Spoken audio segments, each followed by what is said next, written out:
Hi guys, it's Elaine here, the Animal Reiki Lady. Good morning, good afternoon, good evening, wherever you happen to be in the world. This is a very special video. One of you has reached out in the comments to ask, how do I, meaning you, using her words, how do I help my animal heal with Reiki? I want to be able to do this. Please tell me how I can do it. I am so happy to share this with you guys because I believe everybody can do this. We are going to back up the bus a little bit and talk about one or two little things to kind of set the stage. But first of all, for those of you who may be catching one of my videos for the very first time, my name is Elaine. I'm an animal Reiki master, and I help people make really deep spiritual healing connections with the animals in their life. And that has evolved to include helping people prepare for and cope with pet loss. So you'll see that most of the videos on this channel have to do with managing grief and guilt and overcoming and coping with that loss, and helping people prepare for the upcoming transition of their animal companions. And we've even gotten into some channeling. So when I go into meditation and the animals show up for me, I share that information with you. I let you know what the animals have to say for you specifically, as well as for people in general. But one of the questions that came up with the Reiki for Dogs video up there, the Reiki for Dogs video, where I demonstrated a Reiki session with 3 dogs that I was dog sitting for. One of the questions that came up was, what is it that you do? How do you feel? What things come to your mind? What do you focus on? What's your energy like? Because this was the quote, I'm fighting an ear infection for my dog. So this is just the perfect way to get into this for you, because fighting is probably the word that I wouldn't use. We are helping our animal companion work through an illness or injury, and I'll tell you why I rephrase that in just a second. So I believe everyone can do this. I am trained in the tradition of Reiki. Reiki is about universal energy, universal spirit. It is about harnessing love. That's the key. About harnessing the feeling of love, calming our mind, creating balance and harmony in such a way that our bodies and the bodies of our animal companions can remember what we naturally know how to do, which is heal. There's a word called homeostasis, which means balance in our body. When our body is balanced, it is naturally healthy. It's when our body gets out of balance, which is generally from stress, when our body becomes out of balance, and this goes for our pets too, that we become ill or injured. And so Reiki teaches us, it's just a method of stress reduction, relaxation, creating a space of balance, peace, calm, harmony that allows our bodies to heal. So how do we do that with animals? How can you do it with your animal companion, the pet who shares your home with you, the horse who shares your farm with you? It doesn't matter the nature of the animal. We can all help them in this way. So here's what I'm just going to show you. I teach this. So I have all kinds of classes. I've got online classes, on-demand classes, live person classes at farms. I teach people how to make these kinds of connections, and I am happy to give you the Cliff Notes. So this is kind of going to be the abridged version, but the beautiful thing about Reiki is that you cannot get it wrong. You can't overdo it. You can't mess it up. You can't say, oh, I didn't say that word right. Doesn't work that way. It's all about connecting and balance, and I'm going to teach you how I do that in these, I want to say it's like 6 simple steps. Okay. Step number 1, I practice something called the Let Animals Lead method. It is a method of animal Reiki developed by my animal Reiki master. Her name is Kathleen Prasad. You can look her up, Animal Reiki Source. She's the most famous animal Reiki practitioner there is. I have been her student for years, and I practice what she teaches, which is the Let Animals Lead method. I'm wearing my Animal Reiki shirt today. Sorry, I was thinking about I'm wearing my Let Animals Lead shirt, but I'm not. Let Animals Lead is exactly what it says. We let the animal always lead their lives, their health, their healing, all of that. We'll talk about that in just a second. Okay, so the first thing that I do when I do a Reiki session, if you go watch that video, Reiki for Dogs, is I just go into a quiet space of meditation. Now, right away, the word meditation freaks everybody out. I can't meditate. I don't know how to meditate. What do you mean? I have to sit on a pillow and om? No, it is not that at all. Meditation is just about getting in the zone and quieting all those crazy thoughts that go on in the back of our mind. Because the only way that we can help our animal balance and heal is if we first balance ourselves. So there's a little trick that I use. I am not immune to all the worries and stressors of life, just that like you guys have. I have everything from bills in the car and work and kids and you name it. I have all the same things in my life. But what I do when I go to work with an animal is I close my eyes, I concentrate on my breathing. So I take 1 or 2 really nice breaths just to help me calm. And then I visualize in my mind this beautiful bag. For me, it's like this big silk purple bag. And inside that bag, I place all of the things that are on my mind.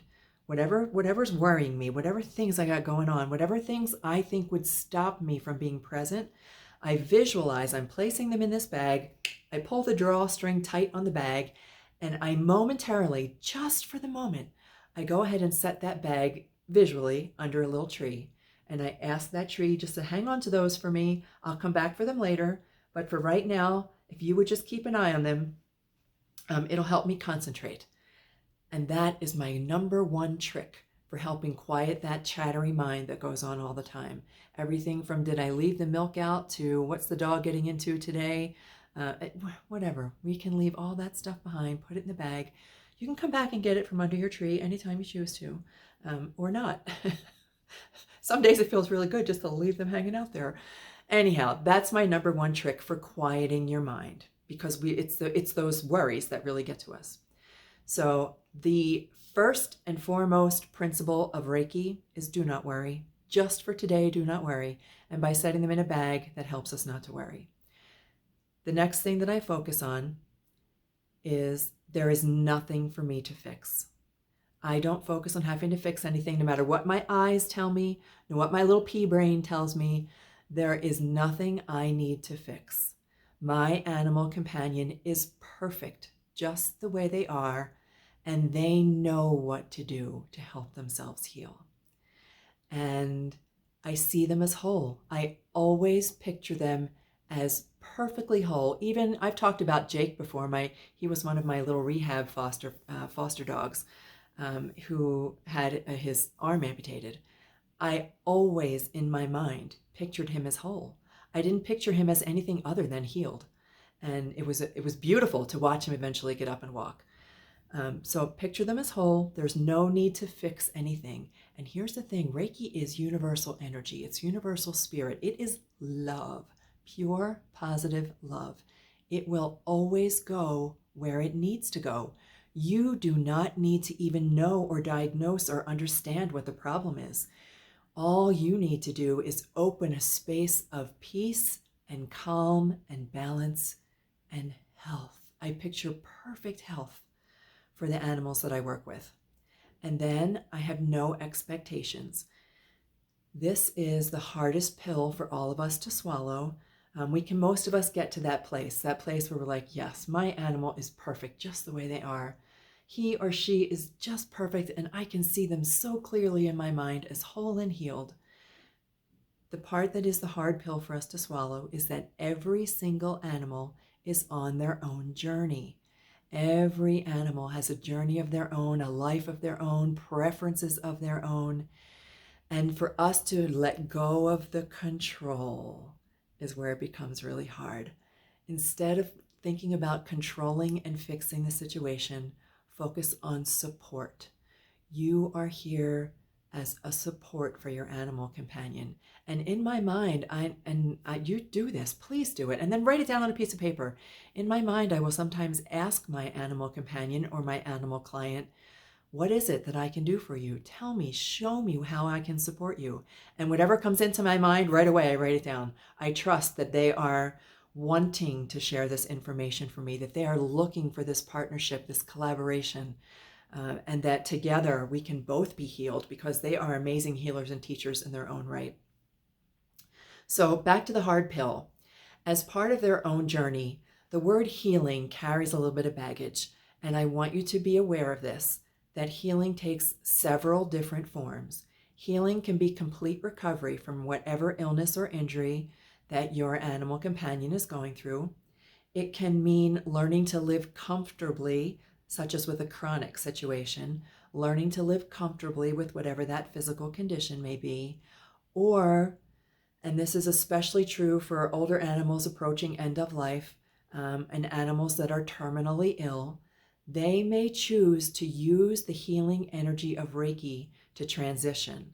And we just have to step out of the way and let them know that we're here to support them in whatever that journey looks like for them. And when we create a space for them that is focused on them, when we are present for them, when we support them in their life as much as they unconditionally support us in ours, everything shifts so that even when the day comes that they choose to transition, it becomes a situation of pure love. It becomes an opportunity to engage with them on the deepest of levels, to be with them on a journey that goes way beyond to the other side, that allows us to get a glimpse of a whole new reality. And yeah, I'm going really much deeper than I intended to go for this. Okay, so back to the steps I would use. What do I feel? I quiet my mind. I fill my heart full of love. I visualize them as perfect just the way they are. I know that there is no need for me to fix or control. I remind them that they are so perfect and that they know exactly what needs to be done to help their little bodies be whole and to heal and to balance. Okay, so those are the steps. That's what I feel. That's what I do. There is so much more to get here. So, if you're really, truly, deeply interested in this and you want to attend one of my courses, you can start out with a little book. I have a little handbook that's like an introduction, soon to be a video version, or feel free to jump into any of my classes. I put the little link tree below that will get you through to any of the classes. You can click on whatever you're interested in, because I'd be happy to teach you how to really do this on a level that helps you practice it every single day so it becomes routine for you, and that you and your animal can have this really kind of cool connection for the rest of your lives together. And there was one other thing I was going to say. Yeah, it's gone. Okay, I can't think of what it was. It was something about learning to do this on your own, but it's all right. If you have any questions, post them in the comments. Go ahead and send me a private message or a direct message. You can find me all over social media. Please subscribe to this channel. Please press the little like button to get the message out there. And if there's anything at all that you would like to see, any topic that you would like to see a video on, has to do with animals, of course, please don't hesitate to let me know, because I am happy to share. All right, that's it for now. Have a beautiful, wonderful, amazing morning, afternoon, or evening. May the animals light your way. Take care.